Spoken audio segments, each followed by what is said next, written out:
Hi,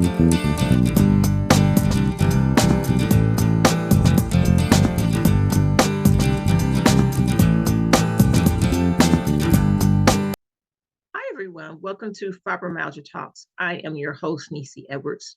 And on today's episode, we are talking about medical gaslighting, what it is. And we're also going to talk about how to recognize when it's happening to you. You've probably heard of people talk about when people being gaslighted, but have you ever talked about or heard someone talk about gaslighting when it comes down to your medical health?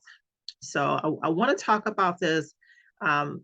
It's an area that I'm really fascinated about because I have experienced it. And when I started experiencing it, it was in the year 2012. But before I go into my experience, I want to talk about what is gaslighting. What does that mean?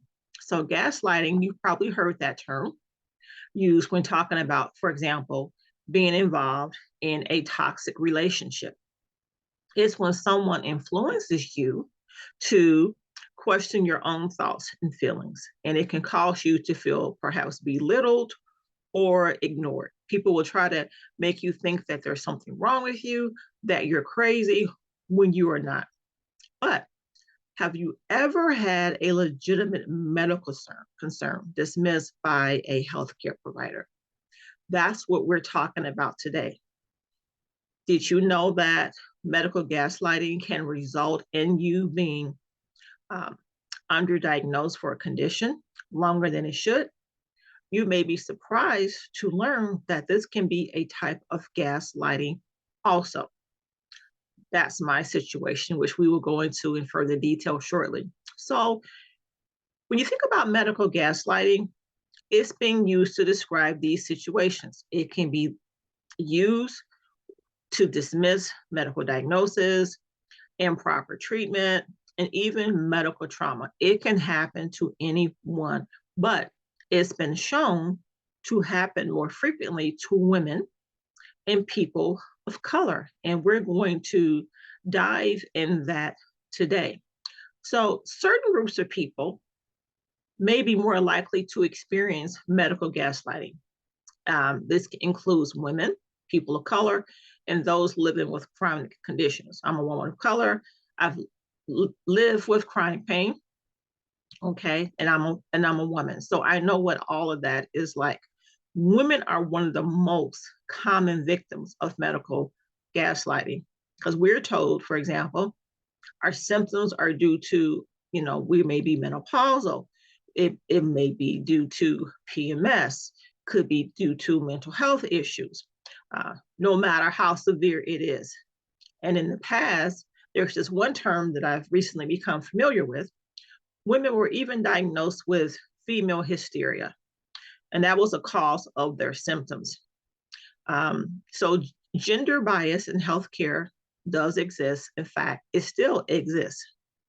So I'm going to give you some examples of some of these biases, and I want you to think about it. Maybe it hasn't been your experience, but it may be the experiences of people that you know. Spending more time waiting in the emergency room for the same symptoms or conditions as men.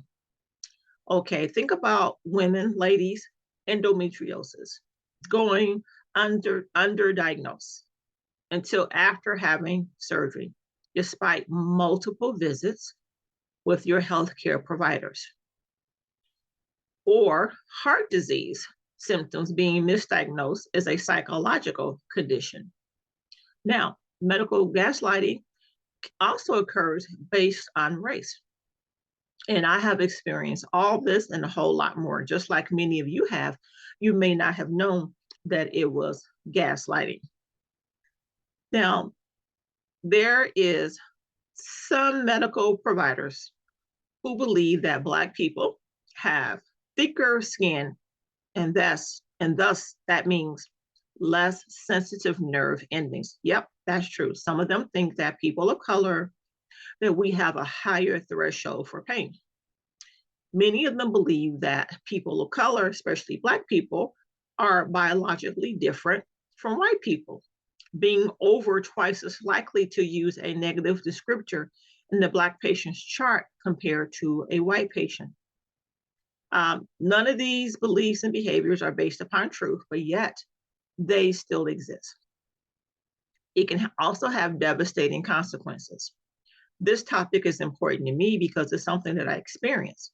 And had I been properly treated for fibromyalgia as well as endometriosis, I probably would have had a better outcome in terms of my pain threshold. I probably would have been diagnosed a lot quicker and healed a lot faster. Now, in 2012, that's when my chronic pain journey, I should say, started. I was treating with someone that I had been a patient with for 6 to 7 years. I thought this was a physician that really had my best interest at heart, because when I go see a doctor, I view it as a team effort. That we're on the same team, that they're on the NICE team, that they really care about me as a patient, and that they want to do their best to help me. And I used to also think that they would do no harm. And I've come to realize that that's not often the case. So in 2012, I was having a lot of problems with chronic pain. I was in the ER at least twice a month. The pain was so bad. It was chest pain. Some days I felt as though my chest was going to rip open. When I would walk, it would hurt so bad. When I would breathe, it would hurt so bad. So here I go, talking to my same doctor that I had been seeing for 6 to 7 years.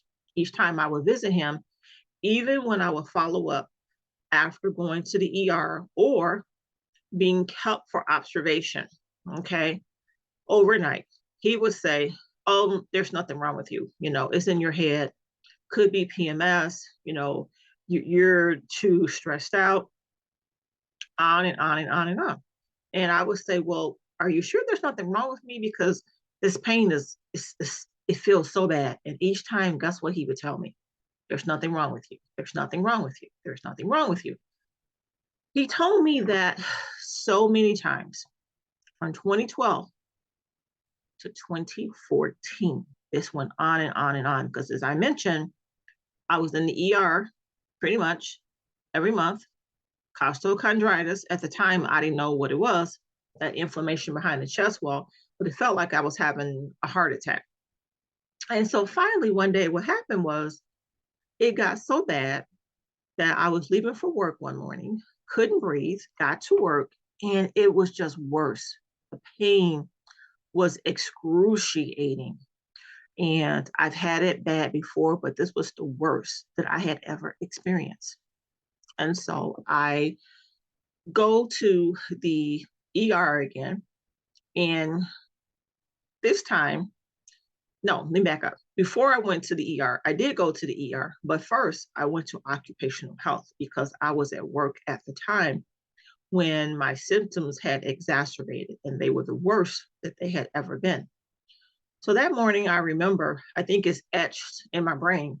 I got up for work as I always do, getting dressed, going to work, could barely walk, breathing was labored. It was very painful, but nevertheless, I kept on persevering, kept on pushing through, thinking in the back of my mind, it's going to get better, Nisi, it's going to get better. Hang in there, it's going to get better with time. So I get to work this morning, and it got so bad that I thought, well, is it my blood pressure? Doctor said there's nothing wrong with me, but I know there's something wrong with me. I just don't know what's wrong with me. So I get to occupational health. One of my coworkers that morning, she says, hey, where are you going? I says, I'm going over to occupational health. I'm not feeling well. And she says, no, you don't look well. I'm going to drive you over there. And so she drove me over there. They put me in the exam room. And then within probably less than 5 minutes, paramedics arrived, which really shocked me. They had called paramedics because they thought that I was having a massive heart attack.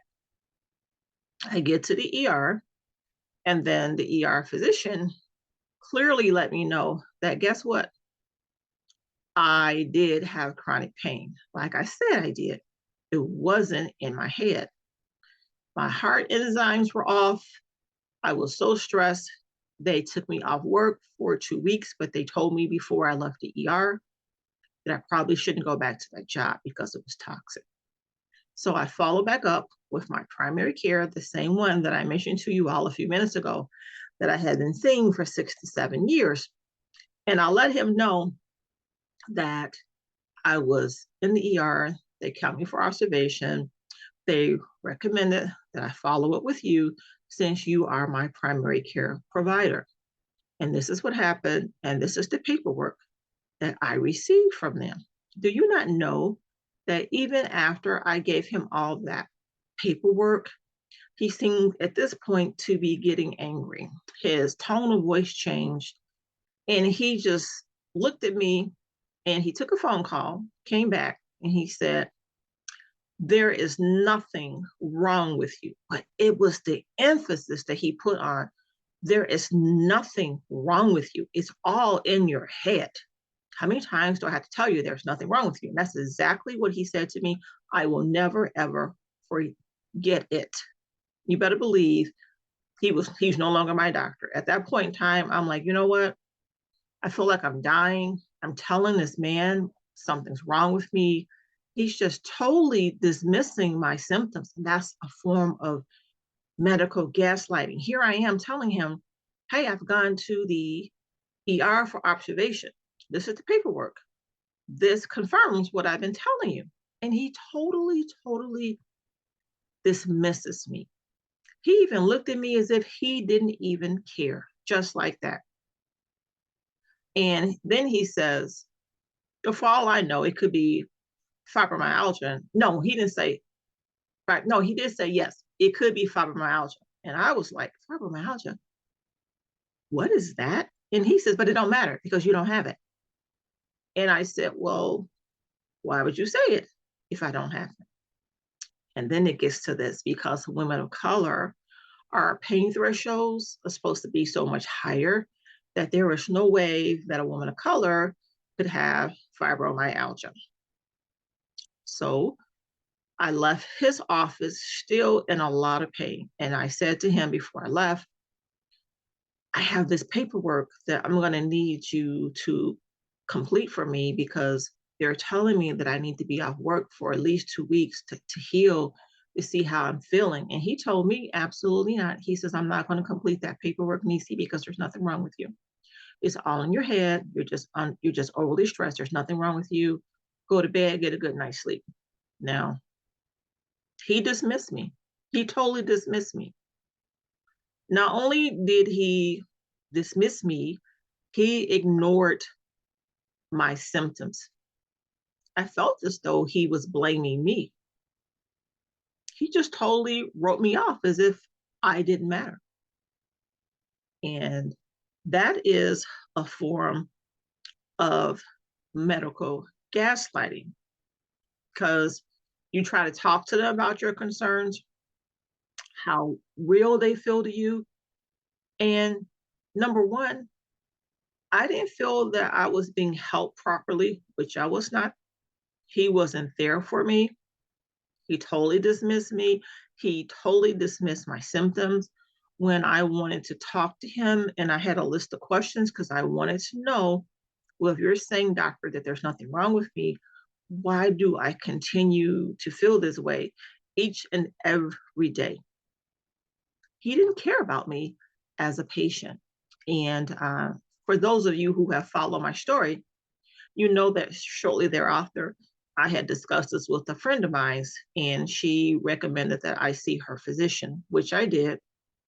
And my second visit is when he asked me, had anyone ever told me what was wrong with me? And I said no. And that's when I received the diagnosis of fibromyalgia. And it angered me. And that's why I'm talking to you today about medical gaslighting, because this doctor could have alleviated or helped to alleviate or get me some help for my chronic pain a couple of years back. But he totally dismissed me. The new doctor that I saw, he listened to me. Not only did he listen to me, he validated what I was feeling. He validated what I was experiencing. See the difference? First doctor totally ignored me, said, there's nothing wrong with you. It's all in your mind. Totally um, ignored me. He just didn't value me as a patient. So if a healthcare provider isn't listening to you or taking your symptoms seriously, they may miss the diagnosis. In some cases, delayed diagnosis and treatment can have serious consequences for your health. And I'm going to get to that in a few minutes about the consequences for me. Now, many things or many factors can influence medical gaslighting.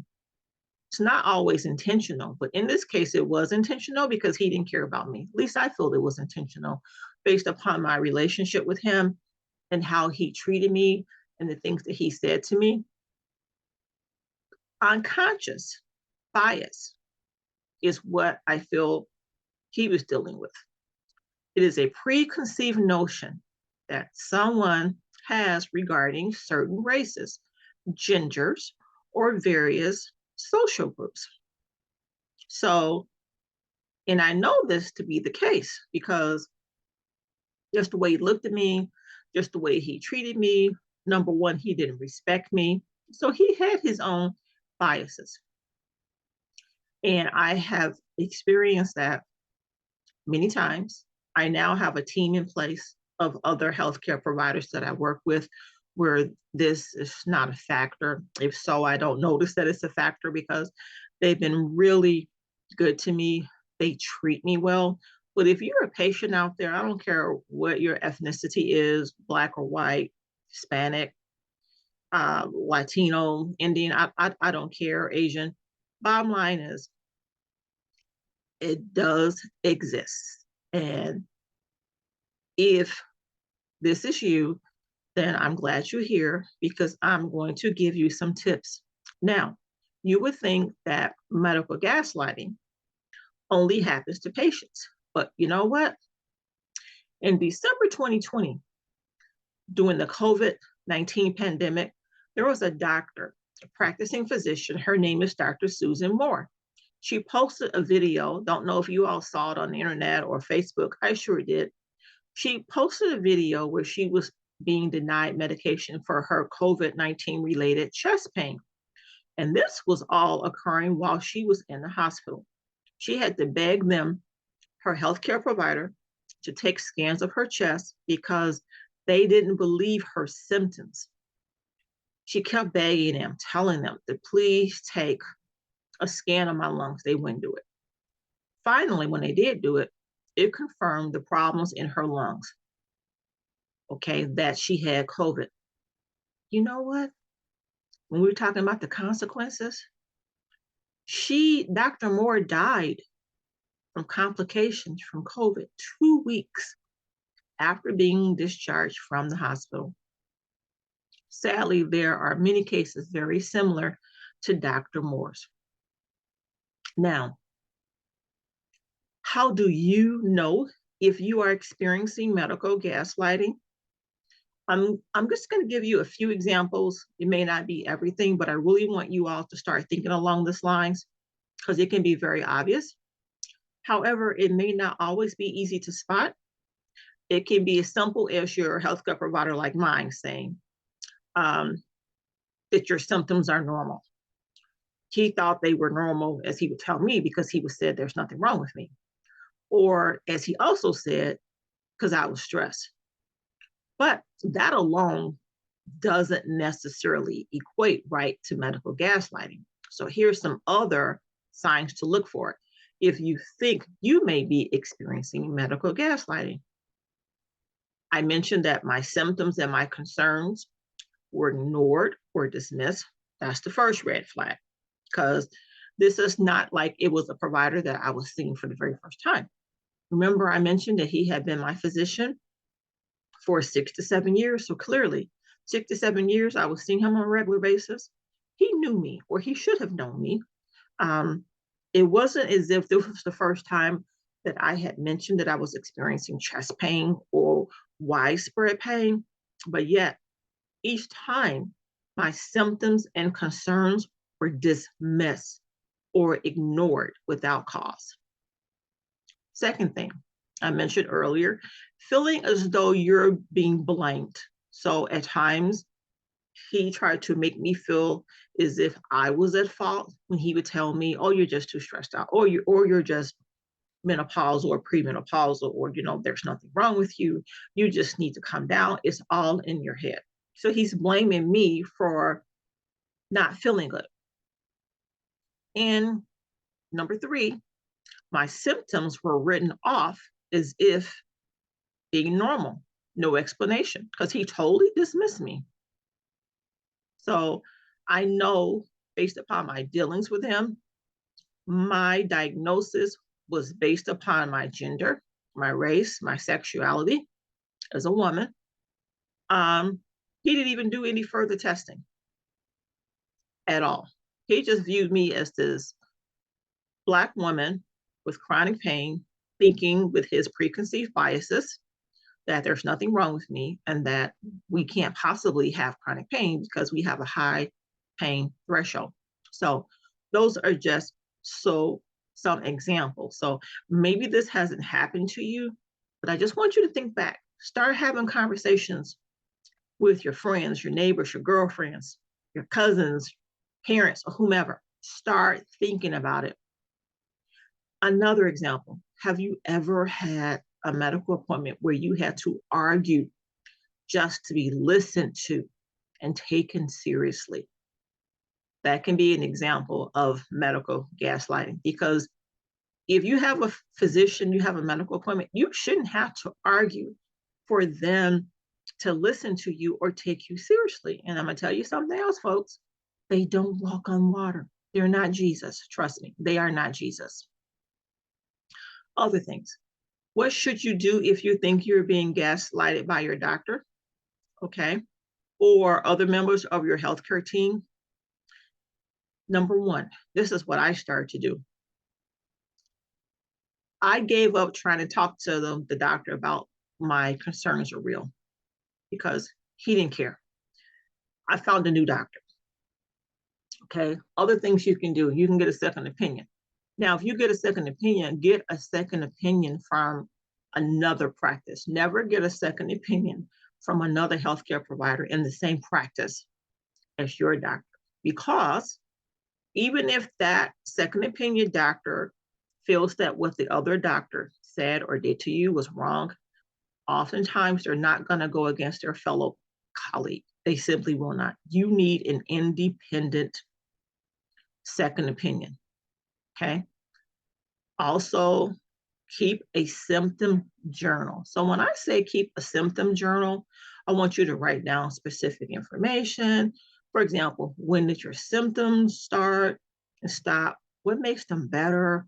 What makes them worse? This way you're keeping a detailed record that you can bring to your appointment. So you may have noticed when you see your doctors, they're going to ask you, so when did you first notice this pain? What makes it feel better? What aggravates it? When did it start? When did it stop? Also, start preparing a list of your own questions. That's part of being your own healthcare provider, not healthcare provider, being your own healthcare advocate. Preparing a list of questions. Make a list of questions you want answered. When I go to the doctor, guess what I have? A list of questions I want answered. You can write it down on a piece of paper, or if you have an iPhone using the Notes app, put some notes, type some information into that Notes app, your list of questions. If you have Android, whatever type of phone you have, I'm sure they have their own type of app, okay, where you can just jot down what your questions are. Make a list of questions that you want answered. That's vitally important because you're going to use that information that you have written down. That's going to be the agenda for your visit. So when he or she walks into the exam room and they ask you, why are you here for this visit? What brings you to this appointment? Guess what? You are already prepared.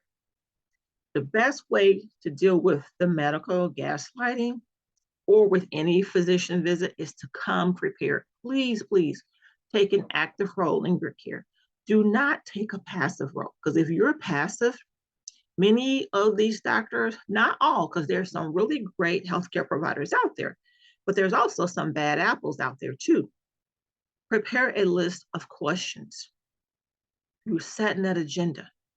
Many think that if you don't take an active role in your care, meaning that you don't ask questions, they feel that you don't care. And some of them, unfortunately, their attitude is, if you don't care, why should they care?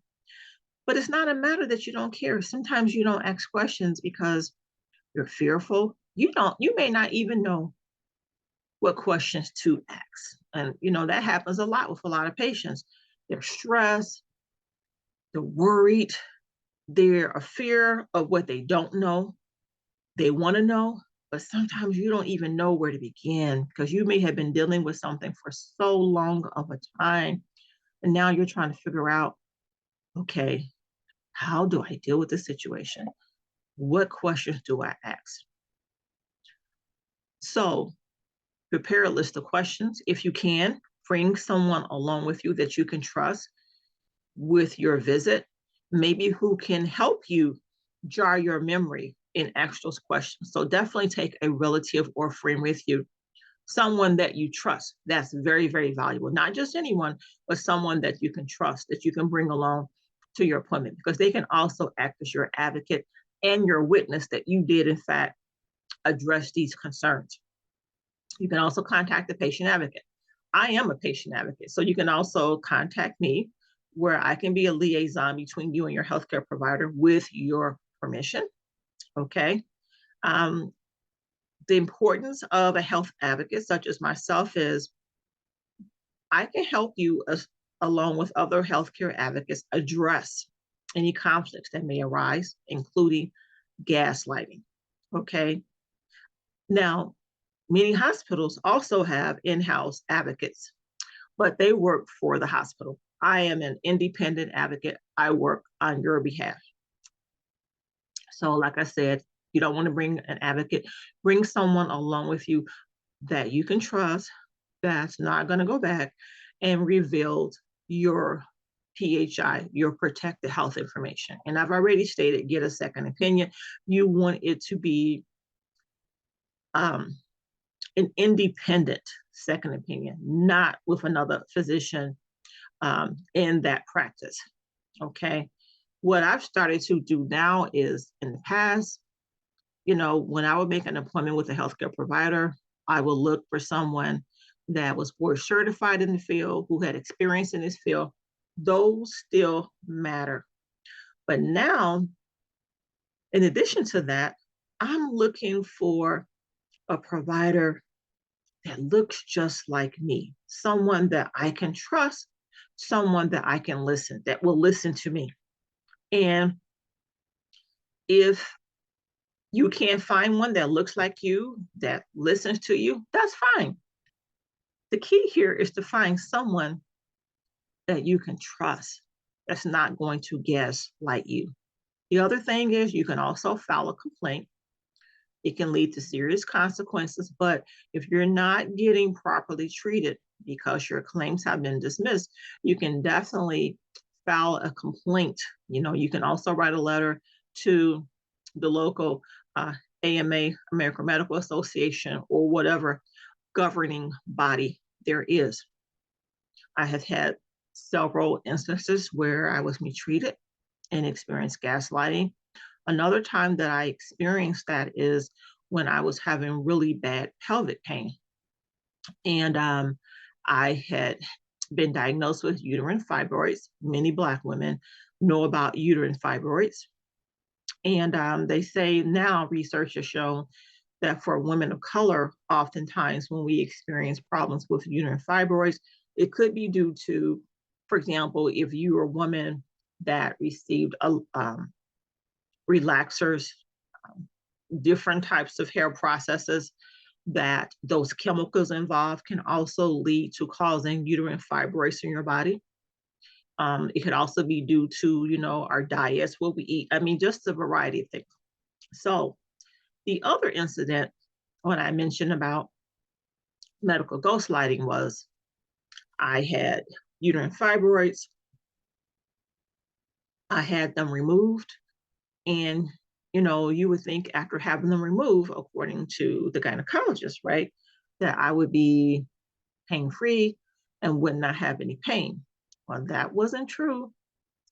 I had pain. I had really, really bad pain.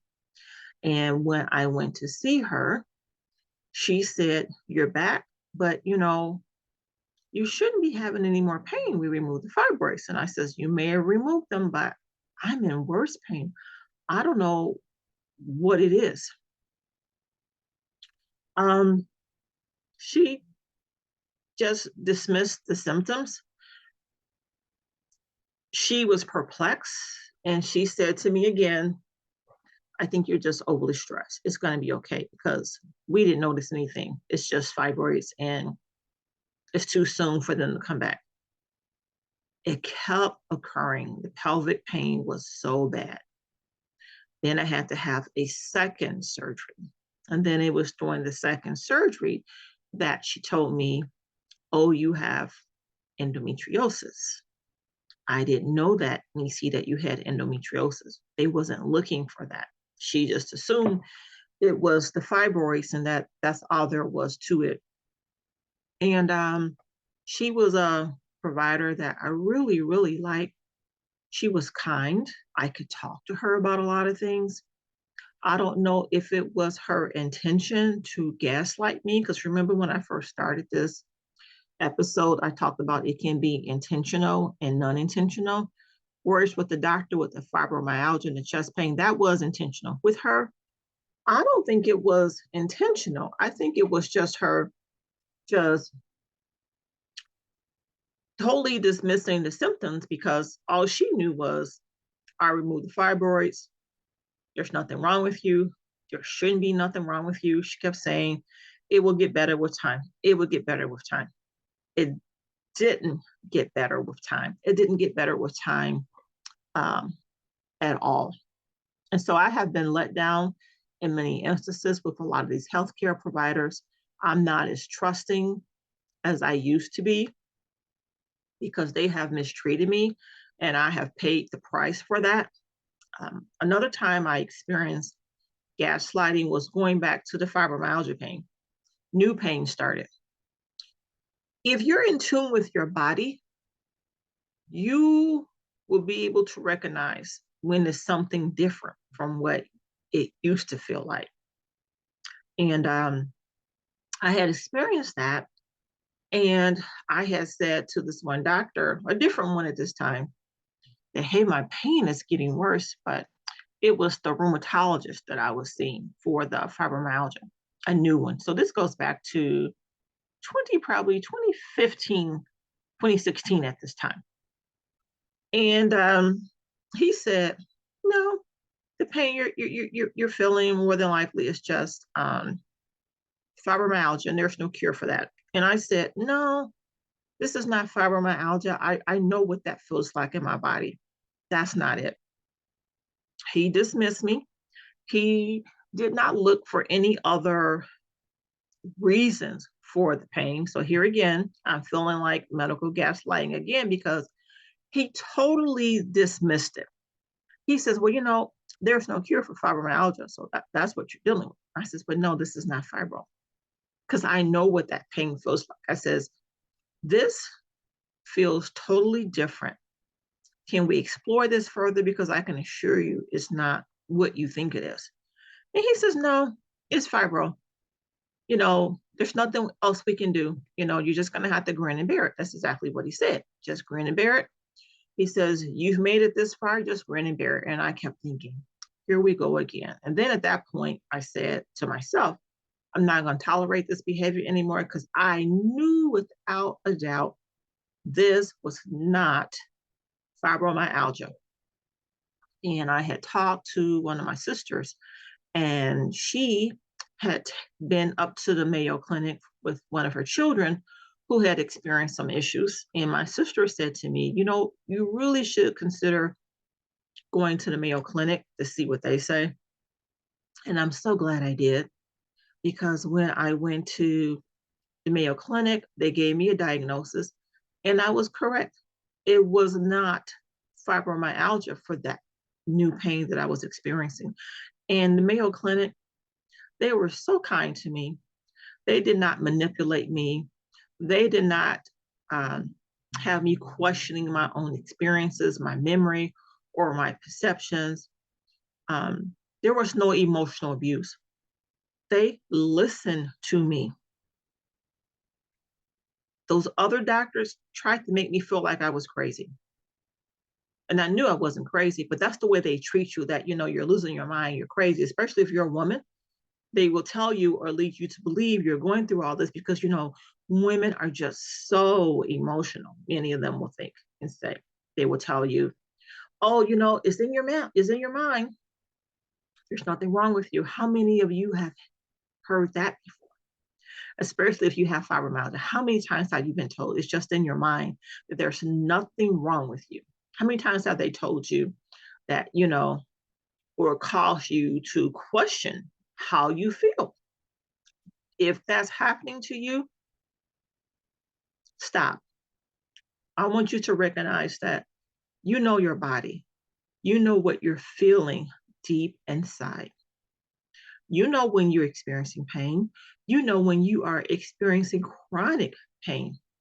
So don't allow any healthcare provider to make you question what you're feeling, okay? Because it can be done, medical gaslighting can be done consciously or unconsciously, okay? Because many providers can have a dismissive attitude towards people with chronic pain.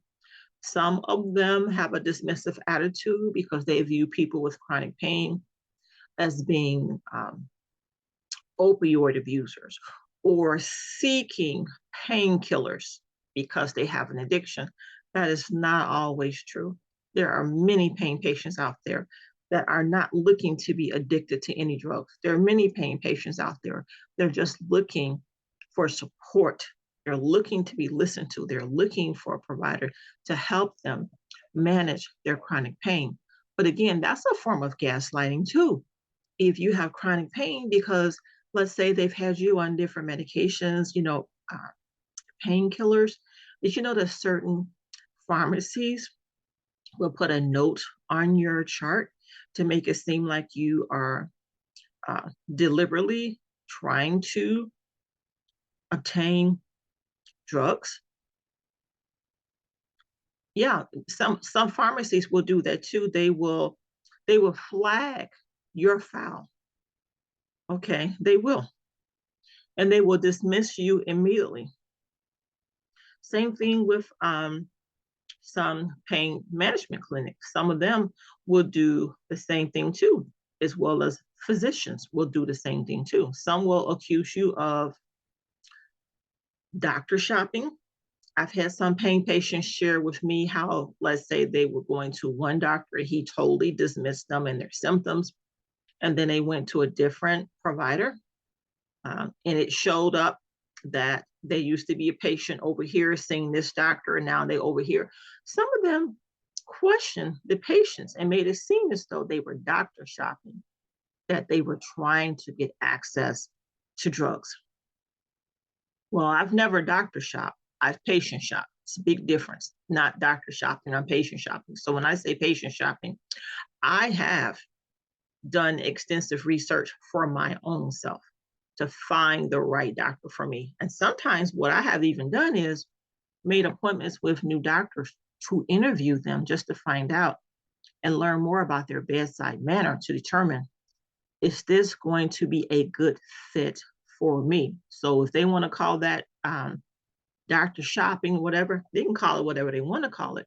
But the bottom line is this: I want you to take an active role in your own health. Do not be passive. You know how you feel. So if they try to dismiss how you're feeling, don't let that discourage you from getting the care you need. Now, on the fibromyalgia side, there are some doctors that do not want to treat fibromyalgia patients. I know that firsthand. The reason for that is because with the average fibromyalgia patient, treating us takes time. It takes patience.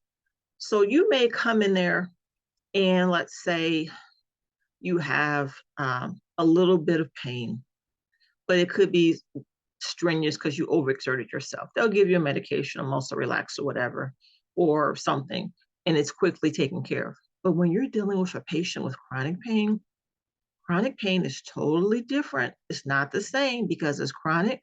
So I'm talking about pain that has been going on for greater than 6 months. It's consistent. It's always there. Some of them do not like to see us coming. And I'm going to tell you why that is. It's because they have to work more to get to the root cause as to why we are having this type of pain.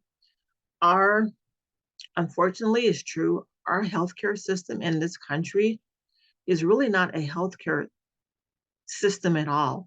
It's more like a assembly line care system. It's not really care. It's more like you're on an assembly line because if you notice, when you make an appointment with your doctor, they're going to ask you what you're coming in for. That's going to determine if you're going to get 15 minutes, 20 minutes. They're not going to take a whole lot of time with you. They want to get you in and out, just like fast food, in and out on a conveyor belt, in and out. They don't have the time or want to spend the time with chronic pain patients.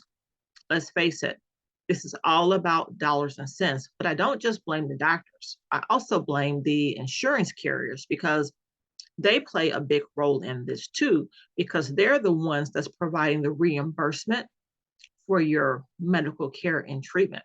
So if you are in a PPO network, okay, there's a list of doctors that your insurance will allow you to see. If you go outside that network, then those are non-PPO providers or out-of-network providers. So you'll notice instead of it being an 80/20 or 90/10 plan, they may tell you for out-of-network providers that to see them, that is subject to your deductible and that they may only pay 40% and that you have to pay 60%.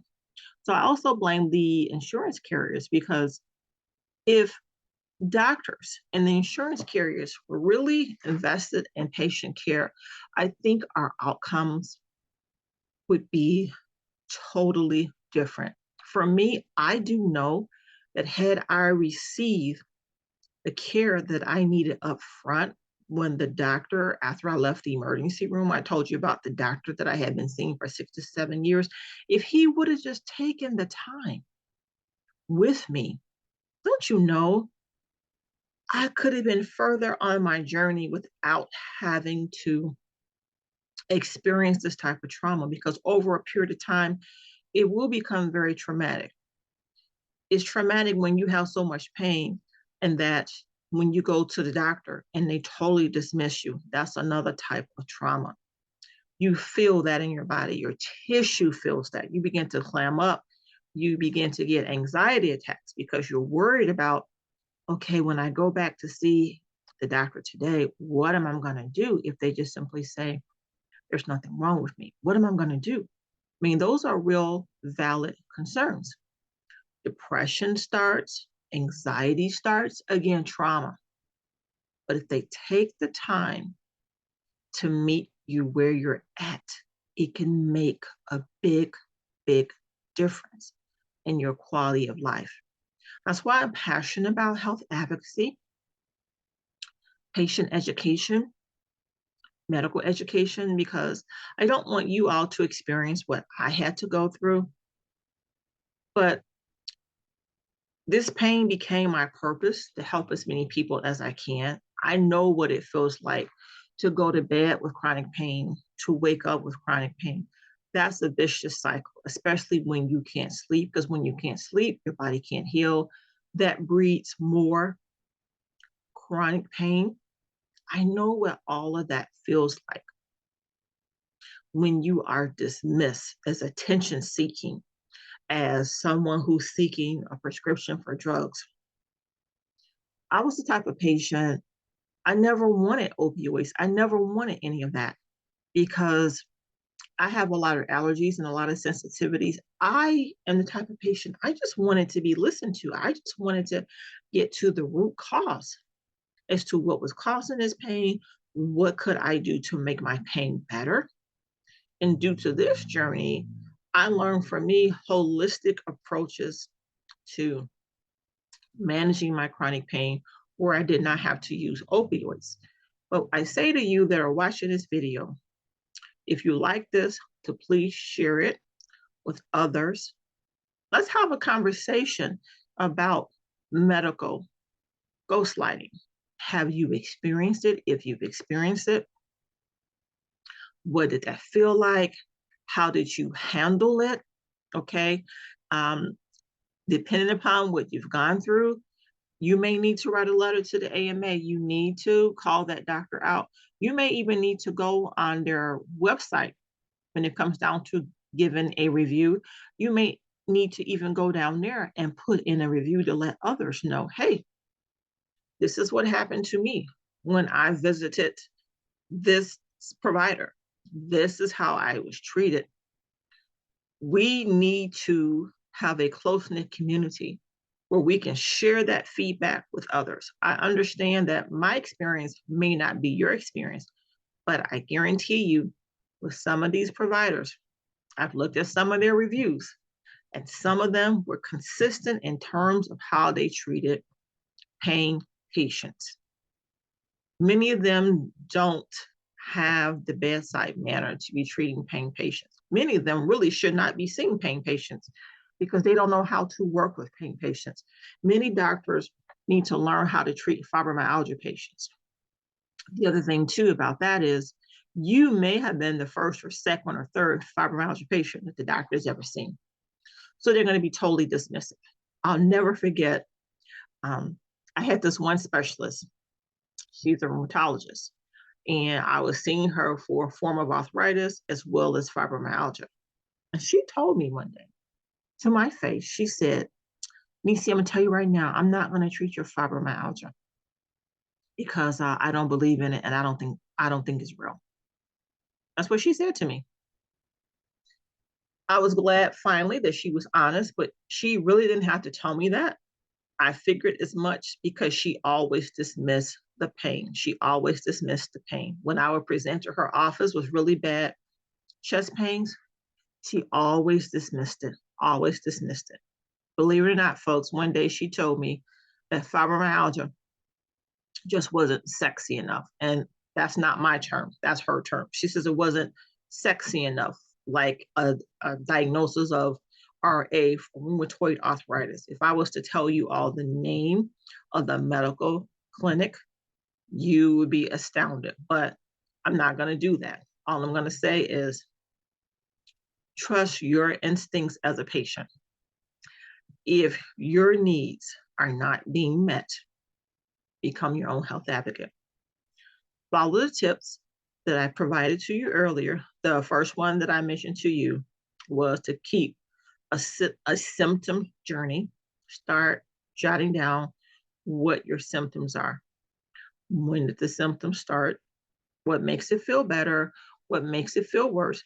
Keep note of the dates of your appointments. I want you to start making notes about how you feel, how that provider made you feel.